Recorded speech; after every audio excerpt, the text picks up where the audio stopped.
श्रोता बंधु दार्शनिक मार्टिन लुथरଙ୍କ ଶବ୍ଦରେ ପ୍ରତ୍ୟେକ ମଣିଷ ଦୁଇଟି ଜୀବନ ବଞ୍ଚେ। ଗୋଟେ ତାର ବାହ୍ୟ ଜୀବନ, ଅନ୍ୟଟି ତାର ଅନ୍ତ ଜୀବନ। ବାହ୍ୟ ଜୀବନ କେବଳ ବୈଷୟିକ ଅନୁଭବକୁ ନେଇକି ସୀମିତ ଥିଲାବେଳେ ଅନ୍ତ ଜୀବନ କଳା, ସାହିତ୍ୟ, ନୈତିକତା ଓ ଧାର୍ମିକ ମାନସିକତାରେ ପରିପୂର୍ଣ୍ଣ ହୁଏ। ମାର୍ଟିନ ଲୁଥରଙ୍କର ଅନ୍ୟ ଏକ ଉକ୍ତି ଯେ ଜଣେ ମଣିଷର ପ୍ରକୃତ ମାନଦଣ୍ଡ ନିର୍ଦ୍ଧାରିତ ହୁଏ ନାହିଁ ସେ କେଉଁ ପ୍ରକାର ବିଳାସମୟ ଜୀବନ ବଞ୍ଚୁଛି, ମାତ୍ର ନିର୍ଦ୍ଧାରିତ ହୁଏ ସମୟର ସୋପାନରେ ତାର ଅବର୍ତ୍ତମାନରେ ମଧ୍ୟ ତାର ସ୍ଥିତି କେଉଁଠି ଅଛି। ଶ୍ରୋତାବନ୍ଧୁ, ଆଜି ଆମେ ସେମିତି ଜଣେ କର୍ମଯୋଗୀ ଅଜାତଶତ୍ରୁ ମହାମାନବ ଓଡ଼ିଶାରେ ସମସ୍ତଙ୍କର ମଣିଷ ଭାବରେ ପରିଚିତି ଲାଭ କରିଥିବା ଦିବଙ୍ଗତ ଜଷ୍ଟିସ୍ ନ୍ୟାୟମୂର୍ତ୍ତି ଯୁଗଳ କିଶୋର ମହାନ୍ତିଙ୍କୁ ଆଲୋଚନା କରୁଛି। ଶ୍ରୋତାବନ୍ଧୁ, ଆଜି ଯୁଗଳ କିଶୋର ମହାନ୍ତିଙ୍କର 27ତମ ପୁଣ୍ୟତିଥି। ଜଣେ ଜନହିତୈଷୀ, ସଂସ୍କୃତି ପ୍ରେମୀ, ହୃଦୟବାନ, ସ୍ନେହୀ, ମେଳାପୀ, ଦରଦୀ ମଣିଷ ଭାବରେ ଅବିଶ୍ରାନ୍ତ କର୍ମମୟ ଜୀବନଟିଏ ବଞ୍ଚିଥିବା ଯୁଗଳ କିଶୋର ମହାନ୍ତି ଜଣେ ବ୍ୟକ୍ତି ନଥିଲେ, ସେ ଥିଲେ ଜଣେ ବ୍ୟକ୍ତିତ୍ୱ। ବିଭିନ୍ନ ସାମାଜିକ, ସାଂସ୍କୃତିକ, ଶିକ୍ଷାଗତ ଓ ସ୍ୱାସ୍ଥ୍ୟ ସେବା ସଂସ୍ଥାରେ ସମ୍ପୃକ୍ତ ଥିଲେ ସେ ଥିଲେ ଜଣେ ପୂର୍ଣ୍ଣାଙ୍ଗ ସମନ୍ୱିତ ବ୍ୟକ୍ତିତ୍ୱ, ଯାହାଙ୍କଠାରେ ଓଡ଼ିଶାର ଜନମାନସ ଦେବତ୍ୱର ସନ୍ଧାନ କରିଥିଲା। କୁହାଯାଏ ଜଣେ ଉଚ୍ଚ ପଦାଧିକାରୀ ମଣିଷର ହୃଦୟକୁ ଚିହ୍ନିବାର ଏକମାତ୍ର ପନ୍ଥା ହେଉଛି ତାର ବ୍ୟବହାର ଏବଂ ତାର ସ୍ୱଭାବ। ଜଣେ ସାଧାରଣ ମଣିଷ ସହ ଜଣେ ଉଚ୍ଚ ପଦବୀଧାରୀ ବ୍ୟକ୍ତି କିପରି ବ୍ୟବହାର କରେ, ସେଇଥିରୁ ହିଁ ଜଣେ ଶ୍ରେଷ୍ଠ ଲୋକର ପରିଚୟ ମିଳେ। ଜଷ୍ଟିସ୍ ଯୁଗଳ କିଶୋର ମହାନ୍ତି ଥିଲେ ଏ କ୍ଷେତ୍ରରେ ଜଣେ ବ୍ୟତିକ୍ରମ। ଜଣେ ନ୍ୟାୟମୂର୍ତ୍ତି ଭାବରେ ସମାଜକୁ ନେଇ, ସମାଜର ଦୁସ୍ଥ ମଣିଷଙ୍କୁ ନେଇ ତାଙ୍କର ଯେଉଁ ସ୍ନେହ, ସୌହାର୍ଦ୍ଦ୍ୟ, ଆପଣାପଣ, ସେଇଥିପାଇଁ ସେ ସମୟାତୀତରେ ମଧ୍ୟ ଆଜି ଆମ ଆଲୋଚନାର ଅନ୍ତର୍ଭୁକ୍ତ ହୋଇଛନ୍ତି। ଶ୍ରୋତାବନ୍ଧୁ, 71 ବର୍ଷର କର୍ମମୟ ଜୀବନ ତାଙ୍କର।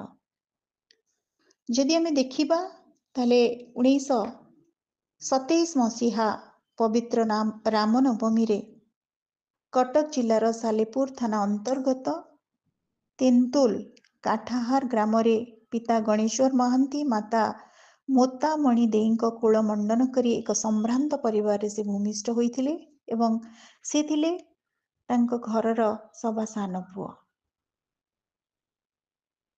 ରାମନବମୀ ମନେ ପକାଇ ଦିଏ ମର୍ଯ୍ୟାଦା ପୁରୁଷୋତ୍ତମ ରାମଚନ୍ଦ୍ରଙ୍କୁ, ଯିଏକି 14 ବର୍ଷ ବନବାସ କରିଥିଲେ।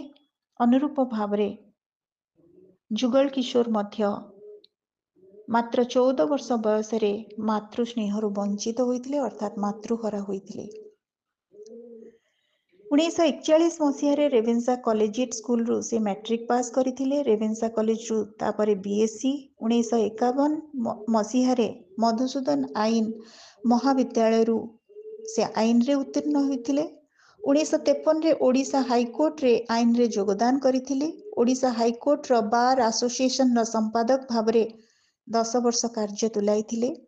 ବିଚାରପତି ଭାବେ ନିଯୁକ୍ତ ହେବା ପର୍ଯ୍ୟନ୍ତ ସେ ବାର୍ କାଉନସିଲର ସଦସ୍ୟ ଥିଲେ।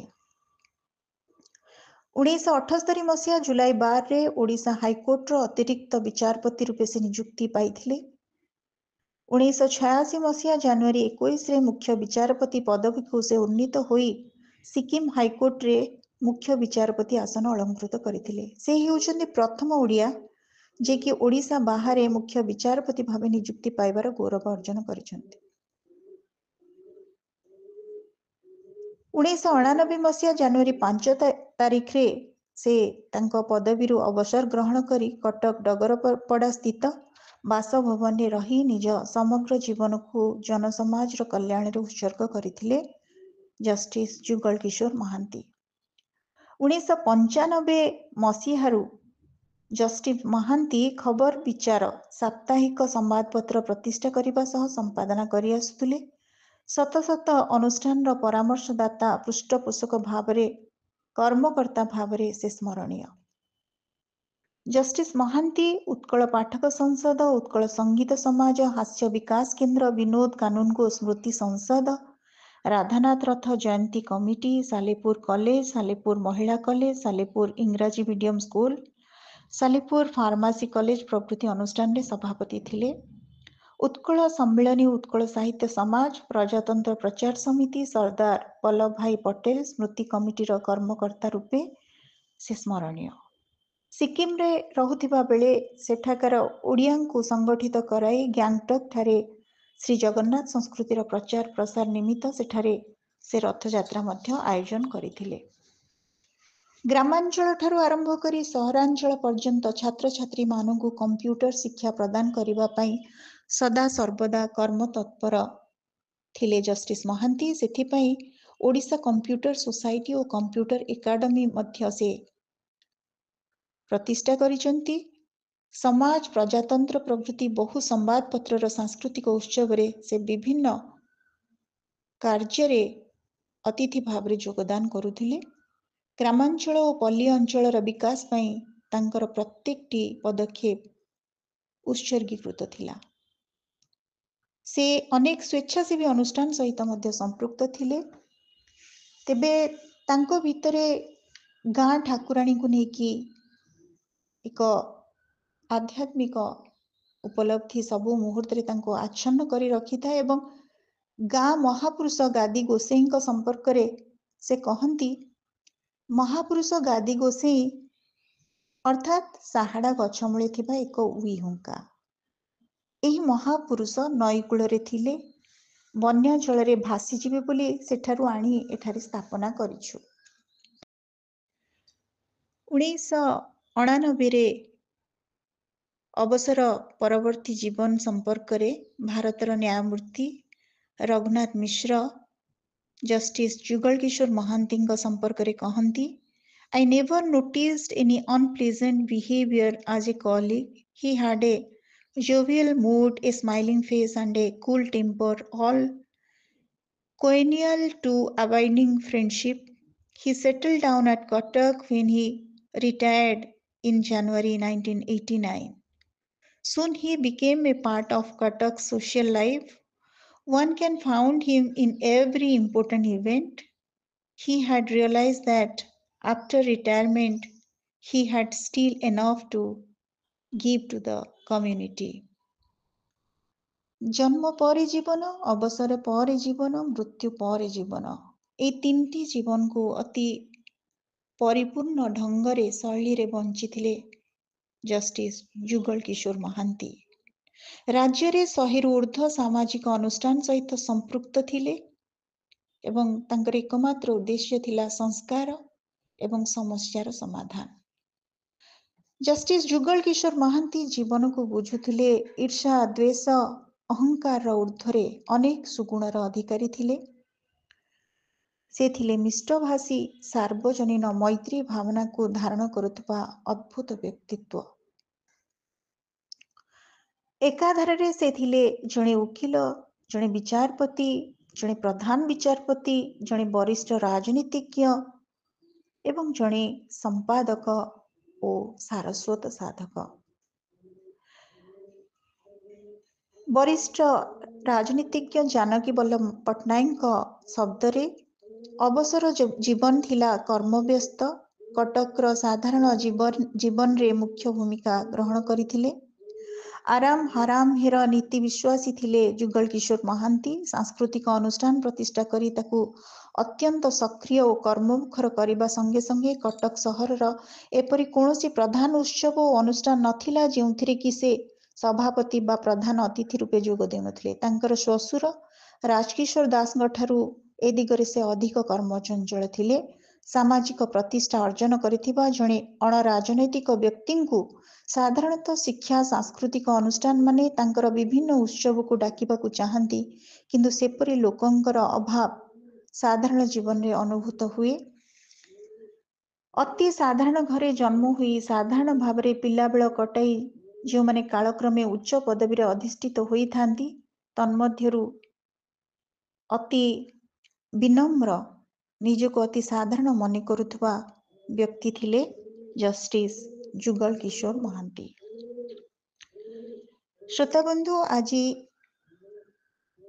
71 ବର୍ଷର କର୍ମମୟ ଜୀବନକୁ ବଞ୍ଚିଥିବା ଜଣେ ସଂସ୍କୃତି ପ୍ରେମୀ ନ୍ୟାୟମୂର୍ତ୍ତି ଜଷ୍ଟିସ ଯୁଗଳ କିଶୋର ମହାନ୍ତିଙ୍କର 27ତମ ପୁଣ୍ୟତିଥିରେ ଆମେ ତାଙ୍କ ବିଷୟରେ ଶୁଣୁଛେ। ସରକାରୀ ଉଚ୍ଚ ପଦବୀ ପୂର୍ବରୁ ଜଣେ କିରାଣୀ କିପରି କିଛି ବର୍ଷ ଚାକିରି ପରେ ହାକିମ ହେଇଯାଇଥିଲା ଏବଂ ହାକିମ ହୋଇ ମଧ୍ୟ ଗୋଟେ ସାଧାରଣ ଜୀବନ ବଞ୍ଚୁଥିଲେ, ସେଇ କଥା ଆମର ଏବେ ବି ଭାବିଲା ବେଳକୁ ଅତ୍ୟନ୍ତ ବିସ୍ମୟକର ମନେ ହୁଏ। ଗାଁ ମାଟିର ମଣିଷ ଥିଲେ। ସକାଳୁ ଆରମ୍ଭ କରି ରାତ୍ରରେ ବିଛଣାକୁ ଯିବା ପର୍ଯ୍ୟନ୍ତ ସାହିତ୍ୟ ସଂସ୍କୃତିର ବିକାଶ ପାଇଁ ସେ କାମ କରୁଥିଲେ। ତ୍ୟାଗ ହିଁ ନେତୃତ୍ୱର ମୂଳ ଆଧାର। ଧନବଳ ଓ ବାହୁବଳର ପ୍ରତିରୋଧ କେବଳ ତ୍ୟାଗୀ ଓ ବିଦ୍ୱାନଙ୍କ ଦ୍ୱାରା ସମ୍ଭବ। ନିଷ୍ଠା ଓ ସାଧନାରେ ପରିଶୁଦ୍ଧ ବ୍ୟକ୍ତିତ୍ୱ ସାମ୍ବାଦିକତା ମାଧ୍ୟମରେ ରାଜନୀତି ଏବଂ ରାଜନେତାମାନଙ୍କୁ ଯଥାର୍ଥ ମାର୍ଗଦର୍ଶନ କରିପାରିବ ବୋଲି ସେ ବିଶ୍ୱାସ ରଖୁଥିଲେ।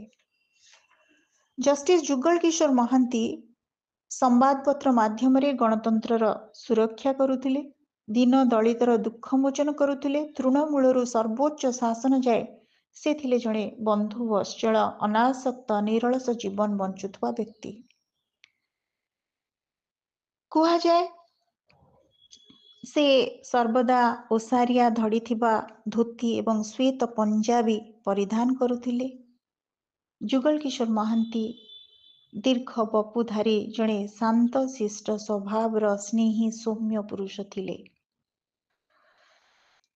ଏବଂ ସବୁଠୁ ବଡ଼ କଥା ହେଉଛି ତାଙ୍କ ବିଷୟରେ ଯେ ଜଣେ ଅନାସକ୍ତ ବ୍ୟକ୍ତି ଭାବରେ ଅତ୍ୟନ୍ତ ନିରଳସ ଜୀବନଟିଏ ବଞ୍ଚିଛନ୍ତି, ସମସ୍ତଙ୍କର ଗ୍ରାହ୍ୟ ହୋଇଛନ୍ତି, ସାମାଜିକ ନୈତିକ ମୂଲ୍ୟବୋଧର ପ୍ରତିଷ୍ଠା ପାଇଁ ପ୍ରତିବଦ୍ଧ ହୋଇଛନ୍ତି। ଓଡ଼ିଶାର ସର୍ବାଙ୍ଗୀନ ବିକାଶ ତାଙ୍କର ଧ୍ୟେୟ ଥିଲା। ଜଷ୍ଟିସ ଯୁଗଳ କିଶୋର ମହାନ୍ତିଙ୍କ ସମ୍ପର୍କରେ ତାଙ୍କର ଶ୍ୱଶୁର ଜଷ୍ଟିସ ରାଜକିଶୋର ଦାସ ତାଙ୍କର ଆତ୍ମଜୀବନୀ ଅନେକ ଦିନର ଅନେକ କଥା ପୁସ୍ତକରେ ଉଲ୍ଲେଖ କରିଛନ୍ତି ଯେ ସରଳ ଅମାୟିକ ବ୍ୟବହାର ତଥା ଉଚ୍ଚକୋଟୀର ବ୍ୟକ୍ତିତ୍ୱ ଯୋଗୁଁ ସେ ସମସ୍ତଙ୍କର ଆଦରର ଓ ଆପଣାର ହୋଇପାରିଛନ୍ତି। ସିକିମରେ ଥିଲାବେଳେ ସେଠାରେ ରହୁଥିବା ଓଡ଼ିଆମାନଙ୍କୁ ସଂଗଠିତ କରାଇ ଗ୍ୟାଙ୍ଗଟକ୍ଠାରେ ଶ୍ରୀ ଜଗନ୍ନାଥଙ୍କ ବିଗ୍ରହ ସ୍ଥାପନ କରାଇଛନ୍ତି। ତାଙ୍କରି ଉଦ୍ୟମରେ ଜଗନ୍ନାଥ ସଂସ୍କୃତିର ପ୍ରଚାର ଓ ପ୍ରସାର ନିମିତ୍ତ ସେଠାରେ ରଥଯାତ୍ରା ଅନୁଷ୍ଠିତ ହେଉଛି। ଏହା ତାଙ୍କ ଜୀବନର ଏକ ଉଲ୍ଲେଖଯୋଗ୍ୟ ଘଟଣା। ଯୁଗଳ 1999ରେ ଅବସର ଗ୍ରହଣ କରି ଗ୍ୟାଙ୍ଗଟକ୍ରୁ ଫେରିଆସିବା ପରେ ମଧ୍ୟ ସେଠାକାର ଓଡ଼ିଆମାନେ ରଥଯାତ୍ରାକୁ ଯଥାରୀତି ପାଳନ କରୁଛନ୍ତି। ଆଇନ ହୁଏତ ତାଙ୍କ ବୃତ୍ତି ହୋଇପାରେ, କିନ୍ତୁ ତାଙ୍କର ପ୍ରବୃତ୍ତି ହେଉଛି ସମାଜ ସେବା, ସାଂଗଠନିକ କାର୍ଯ୍ୟ, ପରୋପକାର ଓ କ୍ରୀଡ଼ା ଅନୁଷ୍ଠାନ। ଜଣେ ଭଲ କ୍ରୀଡ଼ାବିତ୍ ଭାବରେ ତାଙ୍କର ମଧ୍ୟ ସୁନାମ ଅଛି। ଅବସର ଗ୍ରହଣ ପରେ ଏବେ ସେ କଟକରେ ଅବସ୍ଥାନ କରୁଛନ୍ତି ଏବଂ ବିଭିନ୍ନ ସାଂସ୍କୃତିକ ଓ ସେବାମୂଳକ କାର୍ଯ୍ୟରେ ମନ ବଳାଇଛନ୍ତି। ଏହା ଥିଲା ଜଷ୍ଟିସ ଯୁଗଳ କିଶୋର ମହାନ୍ତିଙ୍କର ଶ୍ୱଶୁର ଦିବଂଗତ ଜଷ୍ଟିସ ରାଜକିଶୋର ଦାସଙ୍କର ବକ୍ତବ୍ୟ ଯେତେବେଳେ ସେ ଜୀବିତ ଥିଲେ, ଏବଂ ଏହା ଥିଲା ତାଙ୍କର ଆତ୍ମଜୀବନୀ ପୁସ୍ତକ ଯାହାର ନାଁ ହେଉଛି ଅନେକ ଦିନର ଅନେକ କଥା। ଜଣେ ଶ୍ୱଶୁର ନିଜ ଜ୍ୱାଇଁ ସମ୍ପର୍କରେ ଏତାଦୃଶ ମତ ବ୍ୟକ୍ତ କରିବା ନିଶ୍ଚିତ ଭାବରେ ପ୍ରଶଂସନୀୟ, ଅଭିନନ୍ଦନୀୟ। ଶ୍ରୋତାବନ୍ଧୁ, ଜଷ୍ଟିସ ଯୁଗଳ କିଶୋର ମହାନ୍ତି ଜଣେ ବ୍ୟତିକ୍ରମ ବ୍ୟକ୍ତିତ୍ୱ ଥିଲେ। Let's die but die a noble death, ଏହା ହିଁ ଥିଲା ତାଙ୍କର ଉଦ୍ଦେଶ୍ୟ। ଜଣେ ଅକୃତ୍ରିମ ବନ୍ଧୁବତ୍ସଳ ନିରହଙ୍କାରୀ ମଣିଷ ଏବଂ ଜଣେ ସଫଳ ଆଇନଜୀବୀ ଭାବରେ ସେ ଆମର ସ୍ମରଣୀୟ। ତାଙ୍କର କଥନ ଶୈଳୀ ଏତେ ମିଠା ଥିଲା ଯେ ସମସ୍ତେ ତାଙ୍କୁ ଖୁବ୍ ଭଲ ପାଉଥିଲେ। ସେ ଶାନ୍ତ ଥିଲେ, କ୍ରୋଧଶୂନ୍ୟ ଥିଲେ ଏବଂ ଜଣେ ନିର୍ମଳ ବ୍ୟକ୍ତିତ୍ୱ ଥିଲେ। विशिष्ट समालोचक पठाणी पट्टनायक मतरे से थिले अजातशत्रु, आजीवन धीर मधुर कथा और निराडंबर भाषण अभ्यास करथिले। केही केबे हेले तांको ठारू कठोर कथा शुणी नाही। तांको विरोध करिबा लोक निश्चय थिले, मात्र स्वप्नरे सुद्धा कथा और कार्य एही असहनिक लोकमानंकर से अशुभ चिंता करिपारि नथिले बोली अंतरंग लोकमाने कहिथांती। से पुणी मध्य कहिसंती, जुगल बाबू थिले प्रेमिक मनीषटिए, समस्तंको भल पाउथिले, समस्तंक मध्यरे थिबा उत्तम भावनाटी को आदर करुथिले, काहाकु घृणा करी अपसरी जिबा तांको जातकरे नथिला। अन्यर दोष प्रति आखि बुझी देई गुण को चिन्हाई देबा थिला तांकर स्वभाव। श्रोता बंधु, जस्टिस जुगल किशोर महांतींकर व्यक्तित्व एते व्यापक जे तांको सीमित समय भितरे स्मरण करिबा बा आलोचना करने संभव हेउनाही। तेबे हिंद सेवक संघ ओडिशा शाखा भली अनुष्ठान को से प्रत्यक्ष भाव में सहयोग करथिले। विद्या भारती अनुष्ठान से मुख्य पृष्ठपोषक थिले। संत मानक प्रति तांकर सम्मान थिला। से जणे भगवतवादी व्यक्तित्व थिले।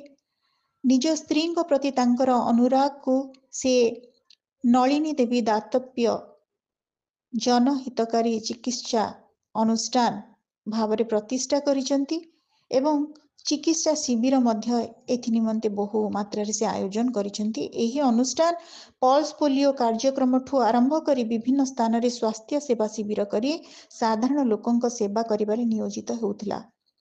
ऑक्सीजन सिलिंडर साहाଯ୍यर व्यवस्था एम्बुलेंस जोगे से जोगाउथिले बोली अनेक व्यक्ति विशेष तांको हनुमान बोली कहूथिले। विश्व जितेबले विश्व गुरु भाव में परिचिति लाभ करिछि, से कंप्यूटर एकाडेमी रो स्थापना करि जाइछंती, जहाँकि आमे पूर्वरु मध्य आलोचना करिछि। से थिले कर्मयोगी बहु शिक्षानुष्ठान सारस्वत समाज और समाज सेवा प्रतिष्ठा करिथिबा जणे कर्मठ पृष्ठपोषक। श्रोता बंधु, आज मोर मने पड़ती जणे विशिष्ट साहित्यिक जे जहाँ को आमे समस्ते जानीचे, कविवर राधानाथ राय को कर्मी जीनर कर्म एकातार जीवन मानदंड। प्रकृत रे जस्टिस न्यायमूर्ति जुगल किशोर महांती व्यक्तित्व को आकलन करने एते सहज नुहे, कारण तांकर व्यक्ति सत्ता ठू तांकर व्यक्तित्व खूब विस्तारित। आज ऑडियो आपण मानकु केमती लागिला, आपण मानकर मतामत अपेक्षा रे रहुछि। लंग फेलोंकर से उक्ति, lives of great men all remind us we can make our life sublime and departing leave behind us footprints on the sand of time. न्यायमूर्ति जुगल किशोर परी महापुरुष माने आमको मने पकई दियंती जे आमे आम जीवन को उदात्त श्रेष्ठ करी बंचिबा एवं विदाय बेले आमर किछि कर्ममय स्मारकी आमर पद चिन्ह छाड़ी जिबा। ऑडियोटी केमती लागिला आपण मानकर मतामत अपेक्षा रे रहुछि। धन्यवाद।